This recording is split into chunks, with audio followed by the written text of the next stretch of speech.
Hey everyone, it's Peter Kerr from Daydream Nation, and I've got a friend back to the channel, Tim Durling from Tim's Vinyl Confessions. How are you, my mate? I'm doing really good, Peter. Thanks for having me on. We are going to talk about Tim's wonderful book, An Adventure in 8 Tracks Unspooled, which is getting a re-release. So I thought it'd be a good opportunity to get Tim on the channel, and let's go back in time to when Tim put the book together. We'll talk about some of the stories in the book and the tales of collecting. Just take it from there. So, Tim, my first question to you is, when did the idea to do a book on 8-track and collecting first shape up? It goes back a long way, Peter. It probably, the initial idea probably goes back to about the mid 90s, so 95 or 96, when I first started to have a little bit of internet access. And I always was curious, just being a music collector from an early age. I was always curious when they stopped making 8-track tapes. And so right away, people are like, why would you even think about that? But I've always been fascinated by seeing an album I love, album artwork, in different formats, different sizes. It's always just appealed to me. And I remember when 8-tracks were available. I remember when they were in stores. I remember seeing them. And I remember being at aunts and uncles and my grandparents, and I'd have cousins that had 8-tracks right around turn of the 80s. So I do remember that. But what I didn't seem to remember is when I stopped seeing them in stores, because all of a sudden the only time I would see 8-tracks is if they were, prices were slashed, marked down. They'd all be in these big dump bins for 50 cents each, $1 each. And as a matter of fact, I started my 8-track collection without knowing I was starting a collection, but I found Journey's Escape in 1990, which I talk about in the book, and I paid $1 for it. And I just thought it was funny because I was into the band, loved the album, loved the artwork, and to see it in this old-fashioned, what I consider to be an old-fashioned format, I thought was kind of a novelty. So fast forwarding to the mid-90s, I found a website called 8trackheaven.com. Now, this website still exists in an archived form. It's not active anymore. It hasn't been active for many years, but you can see what was on it. And there was a section on there called the 80s Club, Record Club Only 8-tracks. And I thought, what's that? And with one click, all of a sudden, a world of collecting opened up to me that I'd previously not known about. And that is that record clubs, mostly Columbia House and in the United States only, made certain 8-tracks or made certain albums available on 8-track all the way up until 1988. And that was a mind blower for me because I just had no idea. I always thought it was 1981, 1982, around there, when all of a sudden, record store, and even when I was a kid, I always liked record stores, or even the big department stores would all usually have pretty good music departments. And just looking around, looking at the records, looking at the cassettes. Eventually, records and cassettes were all they seemed to have until CDs came along. But in the back of my mind, it was like, yeah, but what happened to 8-tracks? Where did they go? It was the first format shift, and it certainly wouldn't be the last that I would experience as a music fan, and not just a music fan, but also, when you talk about video games, when you talk about movies, there was Betamax and VHS. VHS won out. There were laser discs, which were a little bit lesser known, and then eventually you shifted over to DVD and Blu-ray. Mm. So it's all of that just led to me thinking, I wish there was a book that told me which 8-tracks existed. Absolutely. during this blackout period, right? 82 through 88 or so. Yeah. And so that was always kind of in the back of my mind.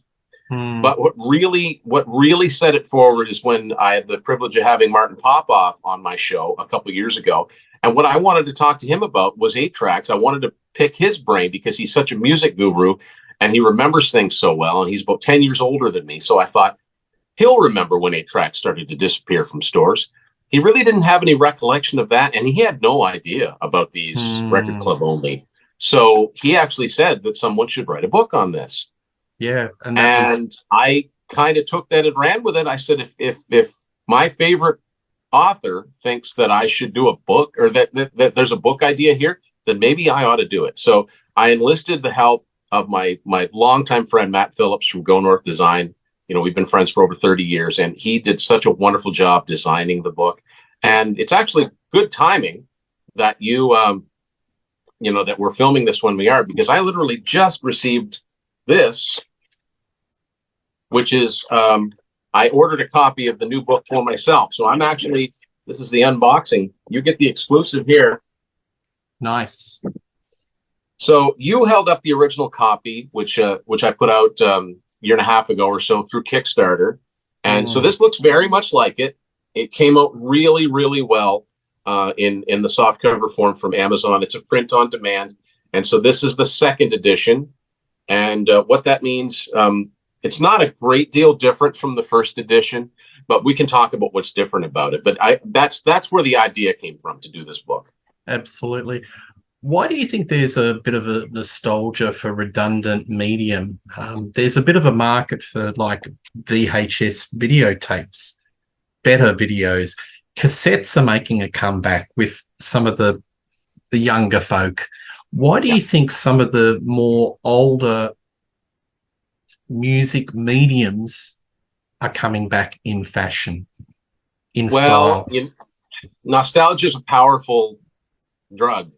You know, people love reminiscing about, most people like reminiscing about, especially when music is involved. Music is such a powerful time machine. It can just take you back to a time in your life that you look back fondly on, first hearing one of your favorite albums for the first time. It's kind of cool now, cassettes, whereas they weren't. I want to make it cool to collect 8-tracks. 8-tracks have never been cool. And I think one of the things that when people do remember them, they think of them as a 70s medium. And I think that was the case worldwide, because they seem to be the most popular in North America, in the US and in Canada, where I live.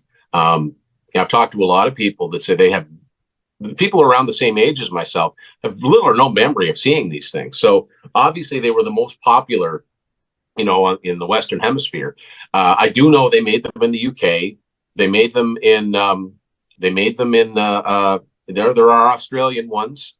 Anybody that's collected AC/DC has always, you try to get those early albums, right? Like TNT. You try to get those on 8-track, that they exist. They made them in Japan. They made them in, I've seen, I think Argentina. So they were made around the world, but they were primarily popular in North America. But I wanted people to realize that, your favorite classic rock albums from the 70s, yes, you can find them on 8-track. But did you know you could also find 1986, 1987, 1988? Now, not every single title, but some that would really surprise you were made on 8-track, but in probably very small quantities. And only if you were a member of the record clubs.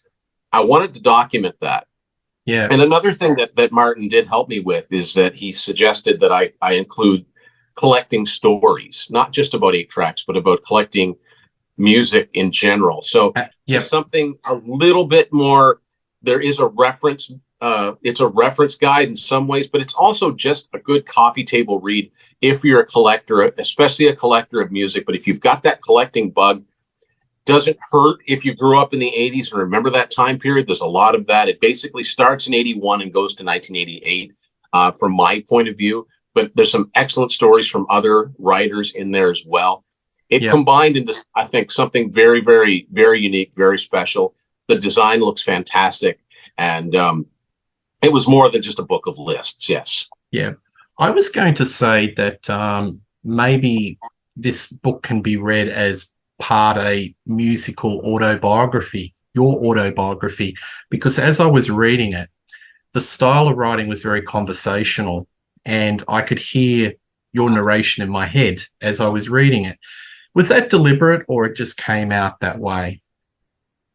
Um, I think it's just the way I write. I wanted to be. I didn't want to put too much autobiographical stuff in there because let's be honest, who cares about what I think about something? Like, But I host a you YouTube, are sharing a lot of but yourself I did in want to that. add a Yeah. personal touch to it for sure. Like Yeah, I've got pictures of absolutely. myself through all those years. I thought that would be fun to kick each chapter off Mm, with and what's going on. There's a little bit of toys there, like toys that were popular at the time, a little bit of yeah. TV shows. In my introduction to the whole thing, I talked about how I guess I've always been a collector. I just didn't know it. But if I liked something that was part of the series of something, I wanted all of them. We did an excellent episode on your channel about Hardy Boys books. That's Yes. probably one of the first things where I realized that, I think I got one book for a birthday one year and it said it was number 50 or something. Oh, there's Mm, more of these. And I look on the back and there's the titles. Oh, well, yeah. I should have these ones too. That's where it started. Yeah. And when I really got into music, same thing. If I found out an artist had more albums than the one that I just picked up, well, if I like this one, why wouldn't I like these other ones? And it's that's really where it started from. It just went on from there. Yeah. But my take of the book in reading it, I felt that there was a lot of you in the book and it had a lot of your personal touch. And even if it was just sharing a little bit, I got a semblance of your musical journey in time, parallel with the collecting side of it. So it was interesting. It was like two parallel lanes of narrative. You're collecting, but also your journey and how you're building your musical sort of repertoire. You're building up your musical tastes. Yeah, as you can see, it leads to what you see behind me here. All of, and that's just one wall. Yeah, absolutely. And it's funny because when I really got going with starting a music collection, I started with cassettes, like a lot of people my age did. I had no idea that a lot of these albums I was buying existed on 8-track. I had no idea. Yeah, absolutely. The idea of collecting, is it the thrill of the chase or is it the actual kill for you? Boy, it's nice being able to look up at a collection and go, wow, I don't know how this happened, but man, I've got every single one of this band's albums that were made on 8-track, and I never thought I would achieve that. Um, you know, it's the internet has certainly opened up a way for a collection to expand in a way that it never would have if I had just been relegated to, the used thrift store type of things in my general area. I would probably have maybe 3 dozen 8-tracks altogether because the albums that I wanted on 8-track, it's not just about collecting 8-tracks. I have to like the album, right? And it's just about finding them in as many formats as possible. It isn't collecting 8-tracks for 8-tracks sake. It's just, well, I like this album and here's a format that you don't have, so you should probably have this too. But every once in a while, I still will find one in the wild. I'll still find it, and that is an adrenaline rush. Some people jog, some people do sports. I was about to say, does that give you the adrenaline rush collecting and finding something that you've been looking for? I still love going to record expos. I still love, if I come across oh look, it's a flea market, what they have. Whether it's 8-tracks or whether it's vinyl or whether, it's still a lot of fun for me. And that's something that really hasn't changed since I was the age that I was when I talk about this book. When it ends off in 1988, basically the bands that I loved in 1988, Bon Jovi, Def Leppard, Whitesnake, Van Halen, Europe, I still love them today. So, absolutely. So that feeling of discovering things, it's never really gone away. And I really like how it came out. It didn't come out the way I initially planned, but I don't mind that because it came out better. I think it came out better. When do you think collecting crosses the line, and it crosses the line from actually merely collecting into hoarding or something a little bit more adverse? When it gets to be a problem, it's when you can't pay your bills. You have to be an adult about it, right? You have to say, this is for fun. And that's why there's so many things that come out like box sets and like deluxe editions of albums that I just say, look, I'd love to have that, but I have to pick and choose. I have to get just the 2 CD version instead of the $500. You have to be smart about that. And when you get into collecting these RCO 8 tracks, you really have to make some decisions about, can I really justify spending this much money on an 8 track that I'm going to get and stick on my shelf and look at it? How bad do you want it? Is this a good time for this? You have to weigh those decisions out, just like collecting anything. I think anybody that's ever collected baseball cards or, first editions of books or anything like that, it's just another medium of collecting. This just happens to be one that particularly interests me because of its obscurity. Yeah, absolutely. Henry Rollins, who you may be aware of, is a mad vinyl collector. And his biggest fear is that life is not infinite. And there's only a certain number of days that he can listen to all the records, all the music that he wants to listen to. Is that something that you've crossed your mind, that you've got this big collection, but you haven't got enough time to listen to everything? Like, I've got a sizable collection, and I often think I'd love to have time just to listen to one record and really study it and listen to it again and again. But, time seems to be the biggest enemy. Is that something that you ever think about time? I mean, once in a while, you realize that, we're not here forever. Chances are probably would be, chances are would,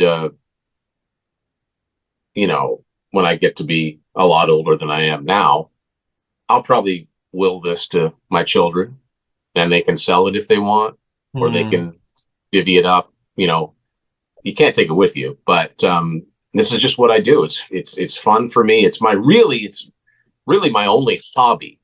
I don't watch sports. I don't play sports. This is it for me. But there's so much within it, right? Yes. There's the trying to get the entire discography of any given group. There's trying to find all those, B-sides. Is there a single somewhere that has this song on it that you didn't know existed? Or, like I said, the 8 tracks are just part of that, but I still, even though I've been immersed in this, especially for the last 2 years, at least, of these RCOs, when I see, and when I've been able to get and add to my collection an album that I had no idea existed in 8-track form, I still look at it and go, this doesn't make any sense. This doesn't make any sense that this actually exists. It doesn't make any sense that, for example, if you remember the Columbia House Music Club in the US from 1986 on, like 86, 87, 88, you want the new album by whoever. Well, you may have 4 choices. You could get it on vinyl, you could get it on cassette, you could get it on these brand new shiny CDs, or you can still get it on 8-track. I talked to someone once that they said that their mother was in Columbia House in the 80s, and it wasn't until sometime in 1986 that they finally remembered to change their choice of format for how the music was sent, because they kept getting these 8 tracks and they didn't want them. They didn't have anything to play them on. So, and I thought, but everybody talks about if they had a time machine, what would you do? I'd go back and buy a big bunch of these, Columbia House 8 tracks, and I'd journey to the present time, and I would sell them, and I would just sit back and collect my money. Because some of them are ridiculously collectible, and a lot of the collectability of them depends on the artist, right? Because you get a Kiss fan. Kiss collectors are crazy. We all know this. Julian Gill talks about this in the chapter he generously wrote in the book. Some Kiss collectors concentrate on tour books, or maybe you need a full set of the original Kiss dolls. Everybody has a focus, right? But anybody that's interested in collecting all the music, sooner or later, you're going to come across, seems like Lick It Up and Anomalies came out on 8-track. I guess I'll have to find those too. So in the rare instances where one of these albums does come up for sale, like on eBay, you've got 8-track collectors, you've got RCO collectors, and then you get the fans of whatever band it is all vying for the same thing. And there's a finite amount of them. But that's just the thing. Like, I don't think I'll ever know how many were made or all of the titles that were made, but there is an end to them. There were only so many made, and there were only so many titles made. But it would really, like, people would be absolutely shocked to know the hundreds of dollars some of these things go for. Yeah. I think a lot of viewers would be shocked that you don't own an 8-track player. Is that going to change anytime soon? No, and there's a few reasons for that. I used to. In the early '90s, when I was first starting to collect, I found a little portable one. I had a copy of Queen 2 that was in pristine shape. And when I say pristine shape, the label was perfectly flat. There was no bubbling. There was no sun damage. I put it in the player, boom, boom, boom, boom, spaghetti, tape spaghetti. And I said, no, I'm not. It hurt. It actually hurt. Yeah. Well, I had that experience with cassette tapes, Tim. That's why that was my least favorite medium. Yeah. Cassettes would do it too. I mean, it was 8-tracks especially was such a flawed medium. Yep. The way that they worked, the way that they were put together. And the thing that made them popular was the fact that they were portable at a time when nothing else was. You could put a player in your vehicle and you could listen to whatever you want when you were driving. That was a big plus, you know. But there were so many things working against them. The inner mechanics of them were just so strange. They were noisy. The machines made a grinding noise when they were playing. They had to split songs up to keep the programs the same length. So it's a funny medium, which makes it all the funnier to see iconic 80s albums presented in this format. You know, I'm getting off. I get off track here. No, I don't have a player. I do know that there are people that they'll buy players, they'll refurbish them, they'll take their tapes apart, they'll put the felt pads, so replace the felt pads in them. They'll respool. Like, so much maintenance has to go into just listening to an album. I get my 8-tracks. I'll find them online or whatever. I put them up with the rest of them, and I'll listen to the CD. Yeah. That's how I enjoy them. I just think it's really cool to see these bands, especially bands that are still popular today, that people still talk about, right? They go back all this way, especially when there's bands, you know, I'll throw Def Leppard out as an example, that you think of as like the quintessential 80s rock band. They have 8-tracks, you know? But ultimately, why anybody collects anything, it's kind of hard to define. It's just something it's a bug. It's something inside you that drives you, like, you need this. You need to look for this. And never mind why, just do it. Yeah, absolutely. What's your recollections from an audiophile perspective of how they actually sounded comparative to, say, vinyl? Obviously, it's not going to be as good as CD because that's like the benchmark, but cassettes, how do you think it actually shaped up comparative to the other sound equipment? You know, if you had a really good stereo, it would probably reproduce the sound decently. I don't think it would be as high fidelity as, you know, the best vinyl, the best record player that a person could buy.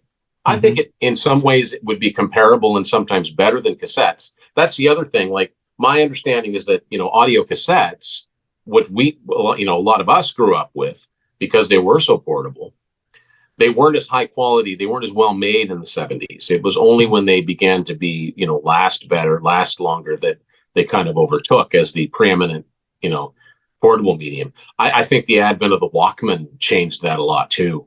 You know, when people could go for a jog or go for a walk, or just, you know, if you're in a car trip, you're not driving, you know, everything you need, you could have a little thing that had cassettes in it, your Walkman, and whereas 8-tracks, you know, whatever you were listening to, everybody else in the car was got to listen to as well. You know, there's that. So I just think that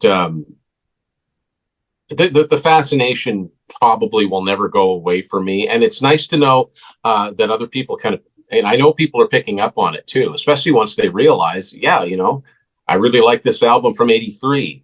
There's an 8-track version of it. I'll get to go look for that. So, and then in another way, it's like, hey, no, I don't want, when one comes on sale, I want it. Yeah. In respect of the 8-track per se and your collecting, Did you come across any anomalies in regards to bonus tracks or funny track orders or something that was just completely at odds with the record version of a particular album? Anything just out of the blocks? Definitely some funny track listings. And I've said this many times, like the 8 tracks are split up into 4 programs, 4 stereo programs, and that's why they're called 8 tracks, 4 times 2. And they had to keep them close to the same length because 8 tracks could only be fast forwarded. They could not be rewound. You couldn't rewind 8 tracks. So otherwise there'd be these big gaps of space. Sometimes they would do that in an effort to keep them in the intended order of the album, but you'd have like, a song's worth of space at the end of a program. So yeah, there are definitely some really weird anomalies. I got some 8 tracks out to talk about. None of these are actually RCOs, but because I know you're such a huge Deep Purple fan, I got a few Purple related ones out to talk about. Thank you. Now let me just see. Let's see now. Yeah, I think that we've got one that's a strange track listing because it would be an album you would know well. This is a Canadian copy of Burn. Looks in very good nick, folks. Looks in really good nick. I like that yellow case. Yeah, these are nice. And for a while they had this 8-track stereo down it. Like I've got Led Zeppelin and Alice Cooper ones that look nice like this presentation. Yes. Yeah. So let me read the song title, the order of the songs. This is there's not a lot of tracks on here. So program 1 is Burn. Okay. Might Just Take Your Life. Is that the second song on the album? Yep. It is. Okay. All right. Okay. Next up, program 2 is You Fool No One and Sail Away. Actually, maybe this one is in the right order. Then program 3 is Lay Down, Stay Down. What's going on here? Mistreated Begin, which means that a certain way through the song, the volume will go down and then your program will switch and it'll come back on. Program 4, Mistreated Conclusion, and then A200. Maybe that one's not so mangled as far as track listing goes. Let me find another one here. Oh, here's one. Actually, I got this one not too long ago. Wow. Snakebite. On the United Artists. Yeah, this is a US. These are Whitesnake. You don't see many of these because they weren't popular, right? They weren't popular in North America, but they did exist. Yep. I think I've got all of them actually. All that were made. That's great. Tim? What's your holy grail 8-track that you haven't got yet that you can tell the viewers? Is there a particular title that you're looking for? There's a few. If I had to pick one right off the top of my head now, because they're one of my favorite bands, I would say Rush Power Windows. And there is an 8-track for that? There is. And I've got all the way through Grace Under Pressure. Now, Grace Under Pressure is very, very rare. The copy I have is actually a Canadian copy, which makes it even more rare because Columbia House in Canada seemed to stop in 1984. Yeah, they still went longer than retail, like the US did, but they seemed to pull the plug in 1984. I've never seen one past that, but my copy of Grace Under Pressure is really good shape, and it looks way different than the US one. And up until about 5 years ago, I would have thought, that's great. I've got all the Rush 8-tracks, but then I discovered that Power Windows came out as well on 8-track. That's definitely a holy grail. But there's a lot of people that are looking for that. Those Kiss ones I mentioned, I'd love to have all the Kiss ones. I need Creatures of the Night, Lick It Up, and Anomalies, and I'll have them all. Yeah. How many do you think, like Power Windows, how many would they have put out? 20, 30?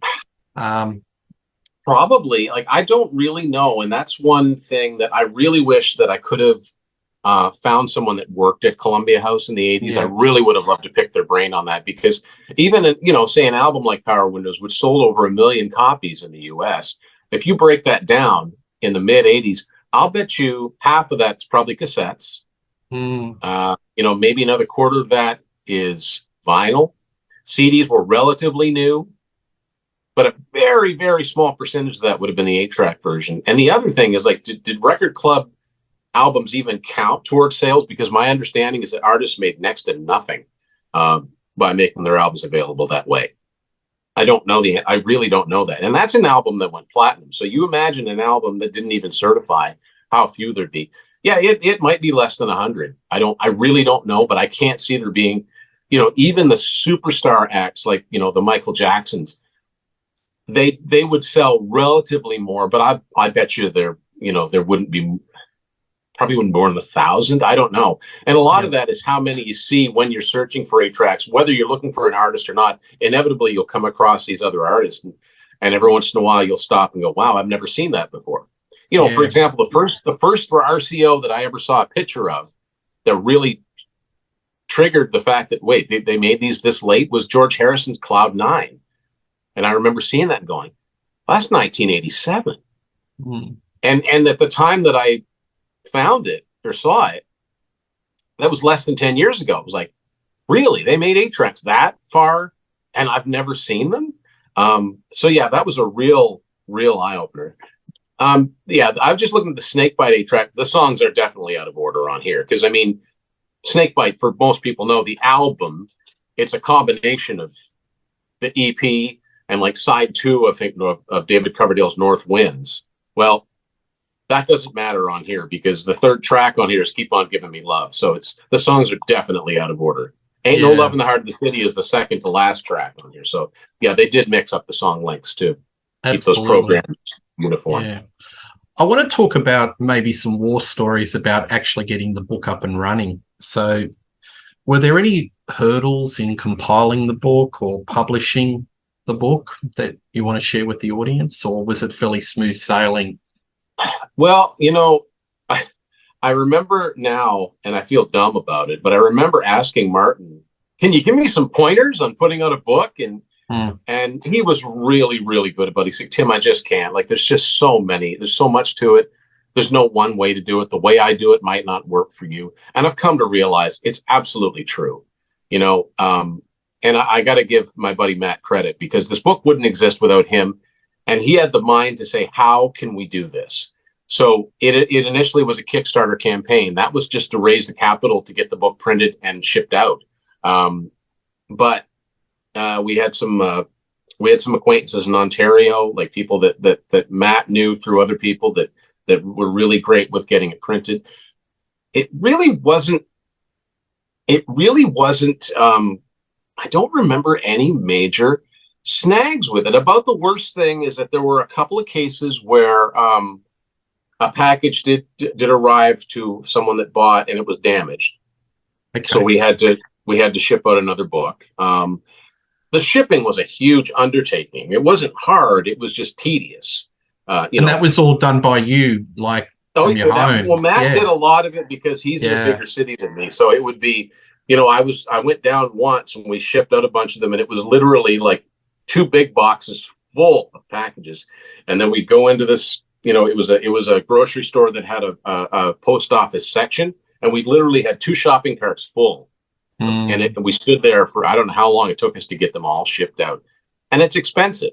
This time around, it's a breeze through Amazon. I always wish that we could just, go through Amazon. And now we're at a point where the print quality is really good. It's not quite as glossy as the first edition, but it looks really good. Like, there's no bleed in terms of the white text disappearing into the red background. It looks really, really good. Obviously it's Amazon. Don't make as much per book, but you don't have to ship anything out. You don't have to do any returns. It's all Amazon, right? So it's really quick delivery, for people that are interested in, and what's different about the second book, cosmetically, it looks very much the same.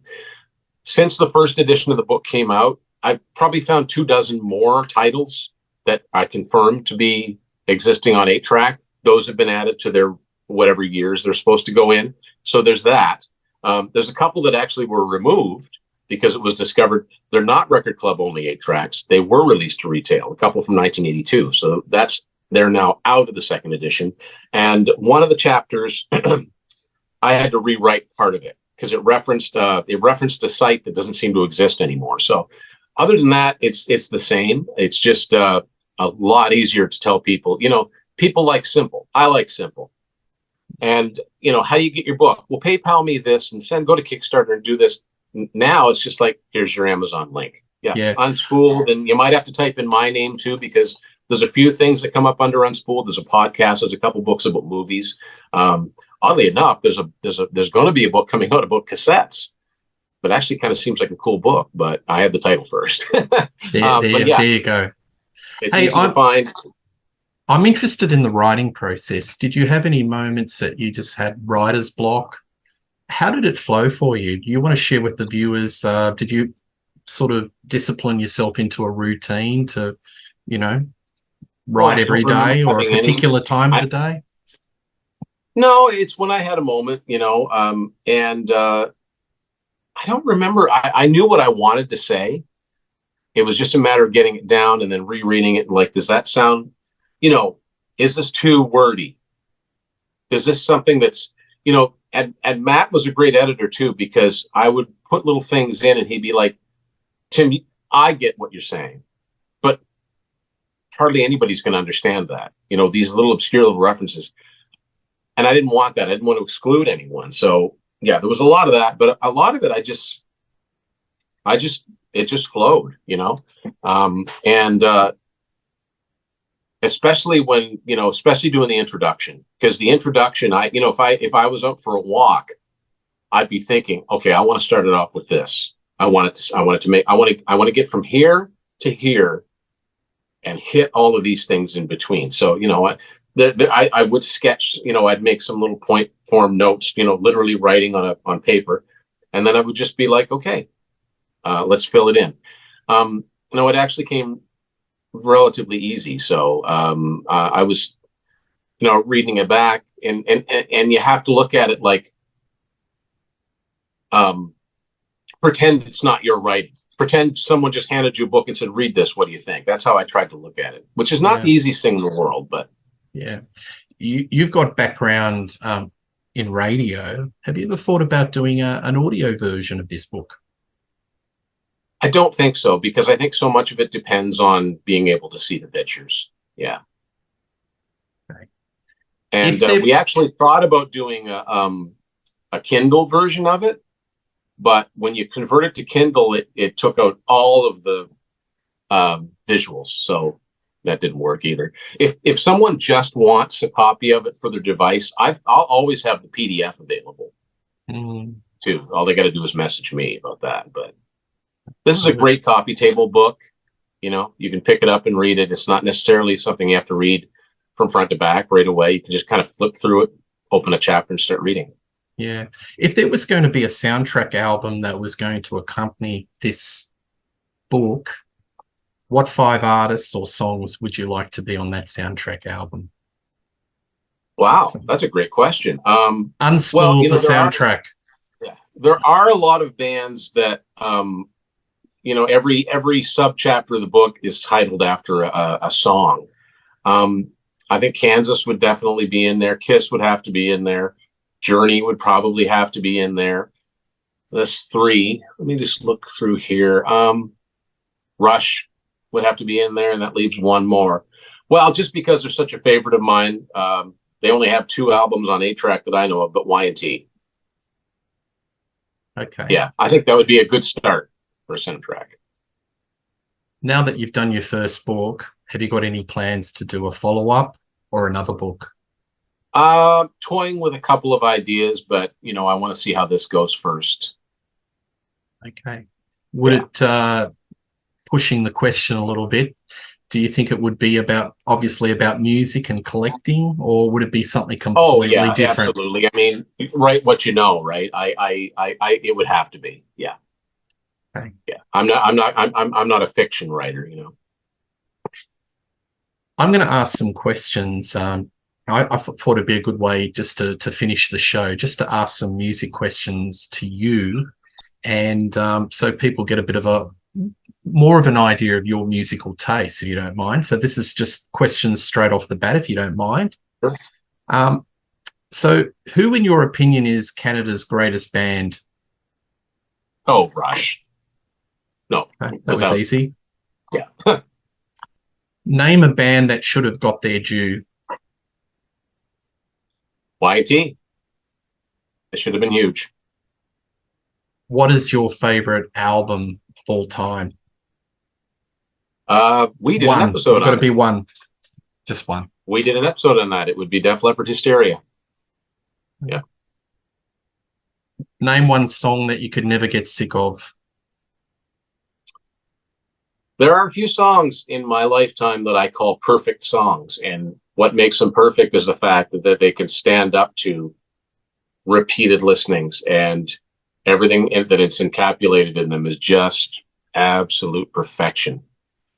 As far as one song, I'm going to veer off the bands that I normally mentioned up as my favorites.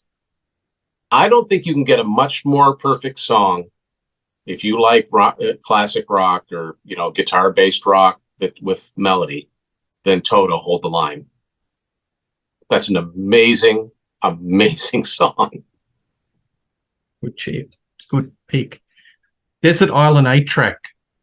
Journey or Bon Jovi? What do you take to the Desert Island? Well, the only Bon Jovi album that exists on 8-track, as far as I know, is their first one, which I don't have. That's a huge grail. You know what? I would take Journey Captured because it's a double live album. Okay. We'll extend it out. We'll just say a CD. Journey or Bon Jovi? What would you take to the island? I'd take Bon Jovi, New Jersey.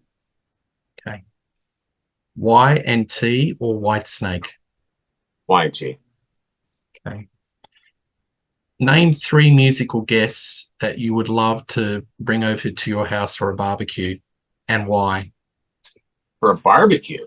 Okay, so this is a little bit different than who would I like to interview.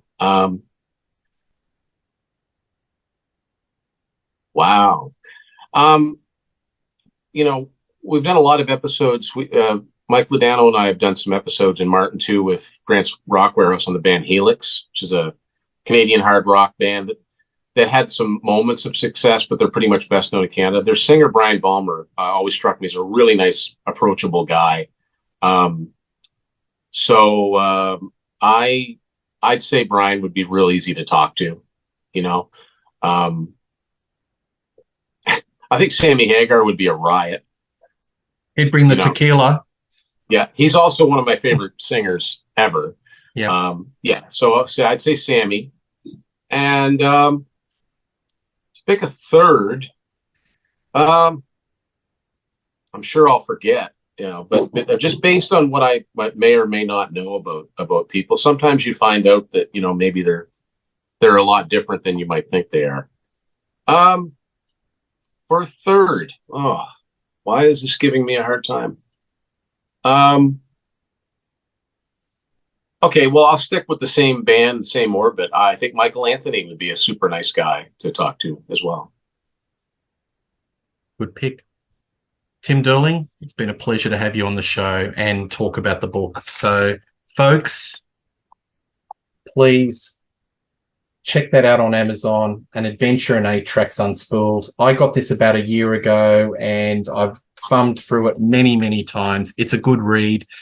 I know Tim says it's a coffee book, but it's something that you read and you just can't put down. And it's got a lot of Tim's conversational style of writing, how he speaks, and it's just a wonderful read.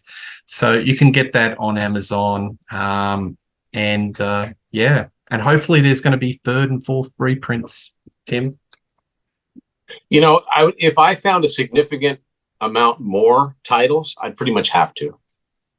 I've never really stopped doing that research. If I come across one, I'll make a note of it.